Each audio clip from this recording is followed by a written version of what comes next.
चौथा जो पिलर है, ये चौथे पिलर में ये चारों के चारों पिलर लोकतंत्र के उनका कब्जा है। अगर ये सोशल मीडिया नहीं आता तो फिर तो हम वामन मेश्राम नाम का कोई आदमी इस धरती पर पैदा हुआ शायद ये भी पता नहीं चलता, और ओवैसी साहब है ये भी पता नहीं चलता, या बाबू सिंह कुशवाहा जी है इनका भी कोई पता नहीं चलता। ये तो सोशल मीडिया का चमत्कार है जिसकी वजह से हम लोग ये कह पा रहे हैं कि बाबू सिंह जी हमारे मुख्यमंत्री पद के उम्मीदवार होंगे, ऐसा हम कह रहे हैं। हमारे बीच में भारत मुक्ति मोर्चा के राष्ट्रीय अध्यक्ष माननीय वामन मेश्राम जी हैं। मैं उनसे आग्रह करता हूं कि आएं और अपनी बातें रखें। माननीय वामन मेश्राम जी। साथियों, आज भागीदारी परिवर्तन मोर्चा के द्वारा ये वर्चुअल कार्यक्रम आयोजित किया गया है। वर्चुअल कार्यक्रमों का आयोजन ये अब आचार संहिता का भाग और हिस्सा हो गया है। इस वजह से ये वर्चुअल कार्यक्रम उत्तर प्रदेश के तमाम जो मतदाता है उनको संबोधित करने के लिए इस तरह का ये कार्यक्रम हम लोग ले रहे हैं। इस कार्यक्रम में सहभागी जनता क्रांति पार्टी राष्ट्रवादी के कमलेश चौहान जी है, रामकरण कश्यप जी है और रामधनी बिंद जी है, उनकी भी पार्टियां है। जब हम लोगों ने 22 तारीख को भागीदारी परिवर्तन मोर्चा की घोषणा की तो उत्तर प्रदेश के राजनीतिक माहौल में एक बहुत बड़े पैमाने पर सरगर्मी उत्पन्न हुई है। एक नया करंट, एक नया राजनीतिक करंट जो है राजनीति में आया है, ऐसा मैं मानता हूं। सबसे पहले तो हम लोगों ने ये भागीदारी परिवर्तन मोर्चा क्यों बनाया, इसे हम लोगों को जानना और समझना बहुत जरूरी है। 15 अगस्त 1947 के बाद और उसके आसपास देश के इतिहास में कुछ बातें ऐसी घटित हो रही थी जिसके तहत ये कहा जा सकता है कि बाबा साहब अम्बेडकर के द्वारा इस बात का आग्रह किया गया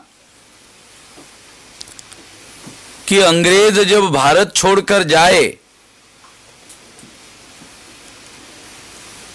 तो केवल छोड़कर जाने का काम ना करे, उनके निगरानी और नियंत्रण में, मार्गदर्शन में भारतीय लोगों का चुनाव हो और चुनी हुई संविधान सभा हो और वो चुनी हुई संविधान सभा के द्वारा संविधान का निर्माण किया जाए। इस बात का आग्रह बाबा साहब अम्बेडकर के द्वारा किया गया और उस आग्रह को स्वीकार किया गया और एक संविधान लिखा गया जो 26 जनवरी 1950 को लागू कर दिया गया। 26 जनवरी 1950 को जो संविधान लागू किया गया, अगर उस पर अमल किया गया होता तो भारत में बहुत बड़ा परिवर्तन आ गया होता। अगर हम लोग भारत के संविधान की जो मौलिक विचारधारा है, उसके जो मौलिक अधिकार है, जो फंडामेंटल राइट है, और साधारण से साधारण आदमी को इस देश में राजा बनने का जो अधिकार बहाल किया गया है, अगर लेटर एंड स्पिरिट शब्द संविधान के और उसकी भावना के अनुरूप यदि परिवर्तन लाया गया होता या अमल किया गया होता तो निश्चित रूप से आज हम लोगों को भागीदारी परिवर्तन मोर्चा बनाने की जरूरत नहीं होती। क्या हुआ? 26 जनवरी 1950 को संविधान लागू होने के बाद 1952 को पहला लोकसभा का चुनाव हुआ। इस लोकसभा के चुनाव में जो उस समय की कांग्रेस पार्टी थी, उस समय के बहुत बड़े नेता थे, जवाहरलाल जी नेता थे, वो प्रधानमंत्री भी थे, वो पार्टी के प्रेसिडेंट भी थे कांग्रेस के। उन्होंने 60% सीटें, जो भारत की समाज व्यवस्था का सबसे ऊपरी हिस्सा है, जिसे वर्ण व्यवस्था में ब्राह्मण क्षत्रिय वैश्य कहा जाता है, उन लोगों को 60% टिकटें बहाल की गई और 47% सीटें चुनवाकर लाई गई। 22.5% एससी और एसटी के लोगों को उन्होंने बाद में चुनाव के बाद मिलाकर उन्होंने भारतीय समाज व्यवस्था में जो सबसे ऊपर के हिस्से में काम करने वाले लोग हैं, उनका हजारों साल से वर्चस्व है, उन लोगों के नियंत्रण में भारत के पहले संसद का नियंत्रण हुआ। और उसके बाद आज हम देखते हैं वो परिस्थिति हैरान करने वाली है। वो परिस्थिति क्या है? हम देखते हैं कि लोकतंत्र जो 4 पिलर पर खड़ा है, जिसमें विधायी का, जहां कानून बनाने का अधिकार है, वहां 5-5 नेशनल लेवल की पार्टियां, आज चुनाव आयोग के द्वारा रजिस्टर्ड नेशनल लेवल की पार्टियां, विप्र, जिसको विप्र समाज कहा जाता है, जिसको ब्राह्मण समाज कहा जाता है, उनके नियंत्रण में है, जिनकी संख्या इस देश में 3.5% है। और 3.5% लोगों के 5 नेशनल लेवल की पार्टियां हैं, उन लोगों का विधायिका पर नियंत्रण है। विधायिका पर नियंत्रण का मतलब होता है कानून बनाने वाली सारी संस्थाओं पर नियंत्रण, तो उन्होंने अपने हिसाब के कानून बनाए।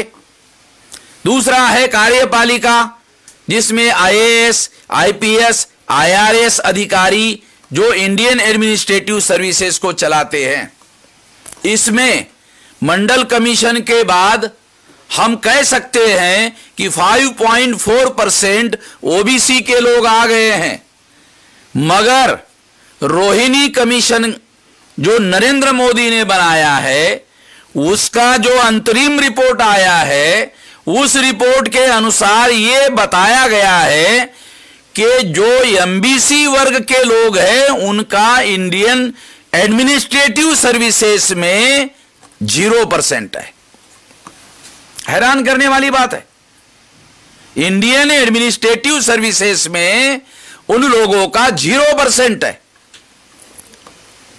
ये जो 5.4% ओबीसी के लोग आज दिखाई दे रहे हैं, वो भी मंडल कमीशन लागू होने के बाद का डेवलपमेंट है।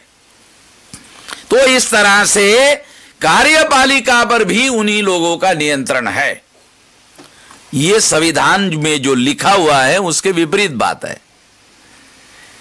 तीसरा पिलर है जुडिशियरी, जिनको भारत के संविधान का इंटरप्रिटेशन करने का अधिकार है। इतना मौलिक अधिकार है और इंटरप्रिटेशन के आधार पर वो कानून और संविधान लिखने का काम तक कर सकते हैं। इतना बड़ा अधिकार उनके पास है। और हाईकोर्ट और सुप्रीम कोर्ट में जो एससी, एसटी, ओबीसी माइनॉरिटी के लोग हैं, उनका एडेक्वेट रिप्रेजेंटेशन हमें दिखाई नहीं देता, पर्याप्त प्रतिनिधित्व दिखाई नहीं देता। ये आंकड़े सरकार के हैं, जिसके आधार पर मैं आप लोगों को बता रहा हूं। और चौथा पिलर है, वो है मीडिया। मीडिया 4 प्रकार का है। इलेक्ट्रॉनिक मीडिया है, प्रिंट मीडिया है, ट्रेडिशनल मीडिया है और होकल मीडिया, जैसे मैं बोल रहा हूं, भाषा का उपयोग कर रहा हूं, जो भाषा मुझे आती है उसका उपयोग कर रहा हूं।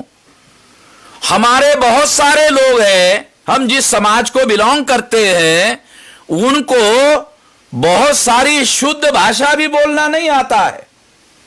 ये हमारी दिक्कत है। अगर हम भोजपुरी एरिया में या अवधी के एरिया में जाए तो उनको अगर शुद्ध हिंदी में बोलने के लिए कहा जाए तो बहुत दिक्कत होती है।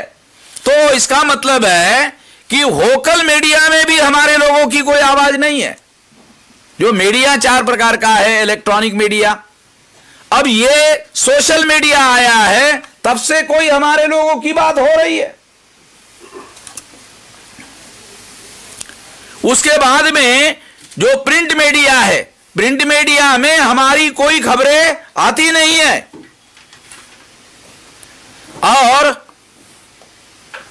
ट्रेडिशनल मीडिया में आप लोग जानते हैं, मुरारी बापू है, आसाराम बापू है, तो ये बहुत सारे बापू लोग हैं। वहां तो 100% कब्जा है, वहां तो घुसने की भी दरवाजा भी हम लोगों के लिए नहीं है, 100% उधर है। और चौथा मीडिया है होकल मीडिया, जिसके आधार पर हम माइक पर बात कर रहे हैं। ये लोकतंत्र के 4 पिलर हैं।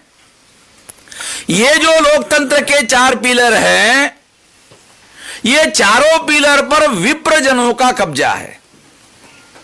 उत्तर प्रदेश की भाषा बोल रहा हूं, विप्रजन, क्योंकि ये तुलसीदास ने विप्र शब्द का इस्तेमाल किया ना, तो उत्तर प्रदेश के लोगों को मालूम है विप्रजन क्या होते हैं।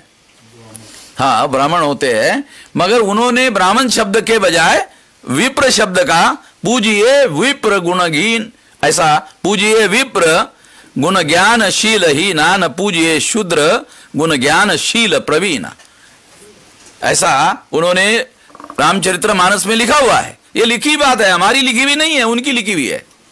तो इस तरह से मैं ये कहना चाहता हूं कि ये चौथा जो पिलर है, ये चौथे पिलर में ये चारों के चारों पिलर लोकतंत्र के उनका कब्जा है। अगर ये सोशल मीडिया नहीं आता तो फिर तो हम वामन मेश्राम नाम का कोई आदमी इस धरती पर पैदा हुआ शायद ये भी पता नहीं चलता, और ओवैसी साहब है ये भी पता नहीं चलता, या बाबू सिंह कुशवाहा जी है, इनका भी कोई पता नहीं चलता। ये तो सोशल मीडिया का चमत्कार है, जिसकी वजह से हम लोग ये कह पा रहे हैं कि बाबू सिंह जी हमारे मुख्यमंत्री पद के उम्मीदवार होंगे, ऐसा हम कह रहे हैं।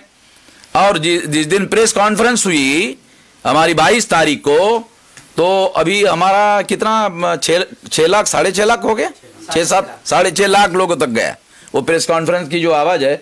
वही साहब हमारे केवल आपके अलग, बाबू सिंह जी के अलग, हमारे इस पर 6.5 लाख लोगों तक आवाज पहुंची। तो इसका मतलब है कि अभी हमारी आवाज जो है बिल्कुल भी लोगों तक नहीं पहुंच रही है, ऐसा नहीं है। अभी बहुत बड़े पैमाने पर, और 20,000 से ज्यादा शेयर है। अब 20,000 से शेयर का मतलब है 2 करोड़ से ज्यादा। 20,000 शेयर का मतलब है 2 करोड़ लोगों से ज्यादा लोगों तक हमारी आवाज पहुंच गई है, ऐसा उसका अर्थ होता है। मैं जो बताना चाह रहा हूं, मैं क्या बताना चाह रहा हूं, ये कब्जा आजादी का आंदोलन में जो लोग शहीद हुए, क्या इसलिए हुए कि इन्हीं लोगों का कब्जा हो जाए? इसके लिए तो नहीं हुए, मगर ऐसा हुआ, कब्जा हुआ। इस कब्जे को बदलने के लिए ही ये परिवर्तन, ये भागीदारी परिवर्तन मोर्चा हमने बनाया। ये जो नियंत्रण है, ये बदलने के लिए ही हम लोगों को ये परिवर्तन मोर्चा बनाना पड़ा। ये बताने के लिए ही मैं ये बैकग्राउंड आप लोगों को बता रहा था, अन्यथा ये बैकग्राउंड बताने की कोई जरूरत नहीं थी। ये बैकग्राउंड इसलिए बताया कि हम लोगों को ये परिवर्तन मोर्चा इसीलिए बनाना पड़ा। और केवल भागीदारी मिलने से परिवर्तन होने वाला नहीं है। भागीदारी मिलने से परिवर्तन नहीं होगा, सत्ता पर नियंत्रण करने से परिवर्तन होता है, भागीदारी से परिवर्तन नहीं होता है। मैं बैकवर्ड क्लासेस के लोगों को यह कहना चाहता हूं कि आप लोग भागीदारी से संतुष्ट हो जाते हो, भागीदारी से परिवर्तन नहीं होगा, नियंत्रण से, सत्ता पर नियंत्रण से परिवर्तन होगा। तो ये करने के लिए हमने अलग से ये गठबंधन बनाया। इस गठबंधन को आप लोग समर्थन देंगे, इतना ही मैं कहना चाहता हूं। धन्यवाद।